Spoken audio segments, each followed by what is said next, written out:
한때는 바쁜 일정과 성과 중심의 삶 속에서 숨 돌릴 틈도 없이 살아왔다.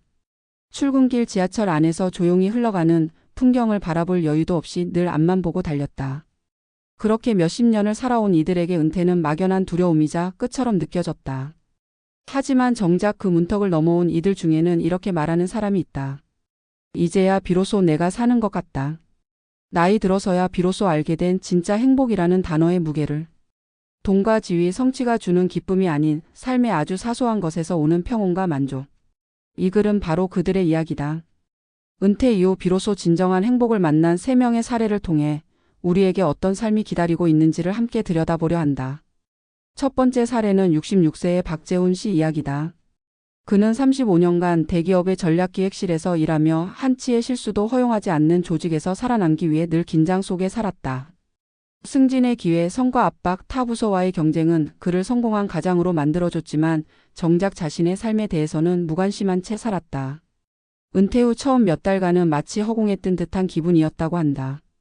하지만 어느 날 우연히 동네 작은 도서관을 찾으면서 삶은 달라지기 시작했다. 조용한 공간에서 책을 읽으며 젊은 시절 읽고 싶었던 문학 작품들을 하나하나 펼쳐보는 시간이 생긴 것이다. 그렇게 책을 통해 다시 세상과 연결되고 작은 독서 모임에 참여하면서 대화하고 공감하는 기쁨을 배웠다. 박 씨는 이렇게 말한다. 내가 지금 가장 행복하다고 느끼는 순간은 누군가와 책에 대해 이야기하며 눈빛이 반짝이는 걸 볼 때입니다. 회사 다닐 땐 몰랐습니다. 이 조용한 기쁨이 이렇게 충만할 수 있다는 걸. 두 번째 사례는 63세의 최은자 씨다. 평생 학원 강사로 살며 아침 일찍 나가 밤늦게 귀가하던 날들이 이어졌다. 명절이나 휴일에도 아이들을 위해 수업을 열며 자신의 삶보다는 남을 위해 살아온 세월이었다. 그런 그녀에게 은퇴는 처음엔 막막함이었다. 아침에 눈을 떠도 갈 곳이 없고 전화도 울리지 않으니 세상과 단절된 듯한 기분의 울적함이 밀려왔다. 그런데 우연히 동네 복지관에서 요리 나눔 봉사활동을 알게 되었고 그때부터 다시 삶의 빛이 들기 시작했다. 처음에는 조심스럽게 참여했던 그녀는 이내 능숙한 솜씨로 다른 어르신들을 이끌며 팀을 구성했고 매주 한 번씩 자신이 만든 음식을 함께 나누는 모임을 이끌게 됐다. 그녀는 말한다. 돈을 벌 때도 보람은 있었지만 지금은 내 음식으로 누군가의 마음을 따뜻하게 만드는 게 훨씬 더 기쁘고 소중합니다. 바쁘게 살아갈 땐 느낄 수 없었던 내가 누군가에게 도움이 되고 있다는 실감이 그녀에게 진정한 행복을 선물했다. 세 번째 사례는 70세의 이성호 씨다. 그는 퇴직 전까지 지방 공공기관에서 근무하며 큰 탈 없이 성실하게 일했다. 특별한 취미도 사교 활동도 없이 일과 집만 오가던 삶이었다.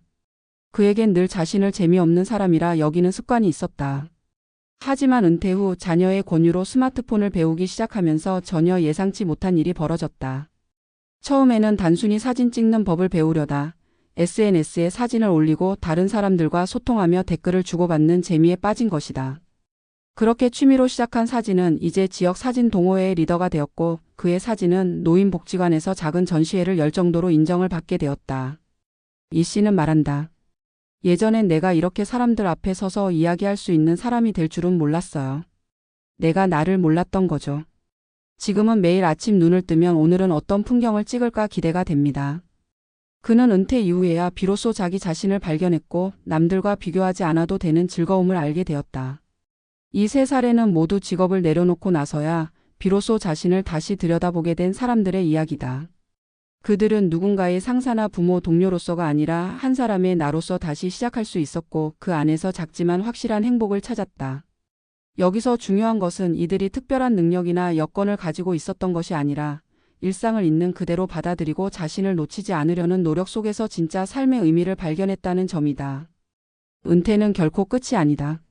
사회적 역할이 사라진다고 해서 인생이 흐릿해지는 것은 아니다. 오히려 그 틈에서 다시 피어나는 나만의 시간과 관계, 새로운 열정들이 진짜 인생을 열어준다. 우리는 종종 은퇴를 준비라는 이름으로 돈과 건강만을 생각한다.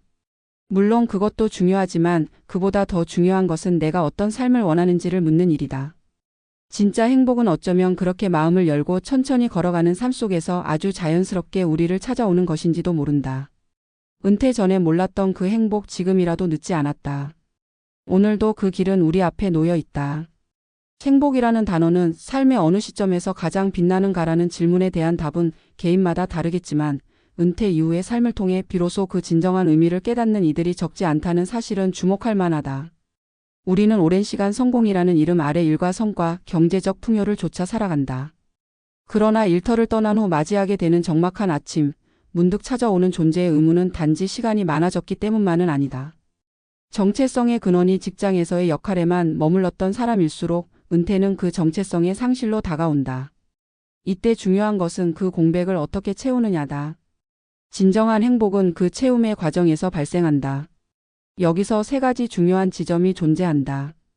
첫째, 은퇴 이후의 행복은 타인을 위한 시간이 아니라 온전히 나를 위한 시간에서 비롯된다. 박재훈 씨의 사례가 대표적이다.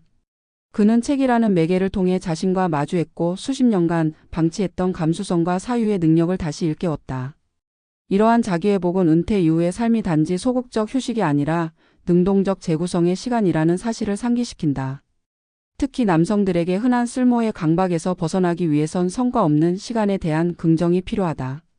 무엇을 이루지 않아도 무엇을 생산하지 않아도 나는 충분히 의미 있는 존재라는 사실을 인정하는 것이 진짜 회복의 시작이다. 둘째, 관계의 방식이 변해야 한다. 직장이라는 틀 안에서 맺었던 관계는 대부분 목적 기반이며 기능적이다. 반면 은퇴 후의 관계는 본질적 연결을 요구한다. 최은자 씨가 경험한 요리 나눔 봉사는 이 새로운 관계의 가능성을 보여준다. 그녀는 음식이라는 자신만의 언어로 타인과 소통했고 이는 존재의 외로움을 넘어서는 힘이 되었다.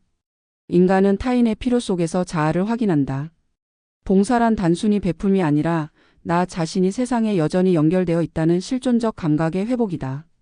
따라서 은퇴 후의 삶을 외롭지 않게 만들기 위해서는 경제적 준비만큼이나 정서적, 사회적 연결망의 회복과 확장이 중요하다. 마지막으로 은퇴는 새로운 열정의 발견이라는 점에서 제2의 성장기일 수 있다. 이성호 씨가 스마트폰을 통해 사진이라는 도구를 발견한 것처럼 은퇴 이후의 삶은 기존의 나를 확장하거나 전혀 다른 가능성을 탐색하는 시간이 될 수 있다. 특히 기술의 발전은 중장년층에게도 새로운 학습과 표현의 수단을 제공한다. 많은 이들이 디지털 기기 앞에서 좌절감을 느끼지만 그 장벽을 넘은 이들은 새로운 세대와의 소통뿐 아니라 자신의 정체성을 새롭게 구성하는 기회를 얻는다. 동호회, 전시회, SNS는 단지 활동의 장이 아니라 다시 세상과 연결되는 창이 된다. 이는 단순한 취미 이상의 의미를 가진다. 삶에 대한 주도권을 다시 손에 쥐게 되는 순간 사람은 나이를 잊고 살아간다. 그러나 여기서 간과해서는 안 될 점은 이러한 전환이 결코 자연스럽게 이루어지지 않는다는 것이다. 오히려 상당수의 사람들은 은퇴 후 우울감, 무기력, 사회적 고립을 겪는다. 그 원인은 단지 시간이 많아서가 아니라 그 시간을 어떻게 쓸지에 대한 준비가 되어 있지 않기 때문이다. 우리가 수십 년간 준비해온 은퇴란 사실상 경제적 생존에만 초점이 맞춰져 있었고 심리적 재구성에 대한 논의는 상대적으로 부재했다. 따라서 앞으로의 은퇴 준비는 단순한 연금과 저축을 넘어서 자기 삶의 주제를 찾는 훈련, 관계를 지속하고 확장하는 기술, 감정과 취향을 다루는 방법까지 포함해야 한다. 특히 중장년층이 자기 감정에 서툴고 표현에 익숙하지 않다는 점을 고려하면 행복이라는 감정 역시 학습되어야 한다. 누군가에겐 조용한 독서가, 누군가에겐 식탁의 온기가, 또 다른 이에겐 셔터를 누르는 찰나의 설렘이 그것일 수 있다. 문제는 그것을 알아차릴 수 있는 감각을 기르는 일이다. 진짜 행복은 거창한 성취에서 오는 것이 아니라 지금 이 순간 내가 기꺼이 몰입할 수 있는 한 조각의 시간에서 피어난다. 우리는 지금 그 문 앞에 서 있다. 은퇴라는 새로운 장을 어떻게 열어갈지는 전적으로 개인의 선택에 달려 있다. 하지만 분명한 것은 지금의 은퇴 세대는 과거와는 다른 가능성을 품고 있다는 점이다. 정보와 기술, 제도적 기반, 건강 수준 모두 과거보다 나아졌기에 우리는 이전 세대가 누리지 못한 두 번째 삶의 기회를 누릴 수 있다. 다만 그 기회를 현실로 만드는 데 필요한 것은 용기와 상상력이다. 우리는 은퇴 이후에도 성장할 수 있다. 단지 방향이 외부가 아니라 내부로 향할 뿐이다. 외적 성취의 시대가 끝난 자리에서 내면의 충만함을 추구하는 삶은 전혀 낯선 방식이지만 어쩌면 인간이 본래 품고 있던 삶의 본질일지도 모른다. 은퇴 전에 미처 몰랐던 그 진짜 행복이란 그렇게 돌아본 나 자신 안에서 피어나는 것이 아닐까. 오늘 하루의 작은 기쁨을 놓치지 않고 지금 여기 있는 이 순간을 충분히 살아내는 것. 그것이야말로 은퇴 이후 우리가 마주하게 될 가장 단단한 삶의 방식이자 늦게 피어난 행복의 또렷한 얼굴이다.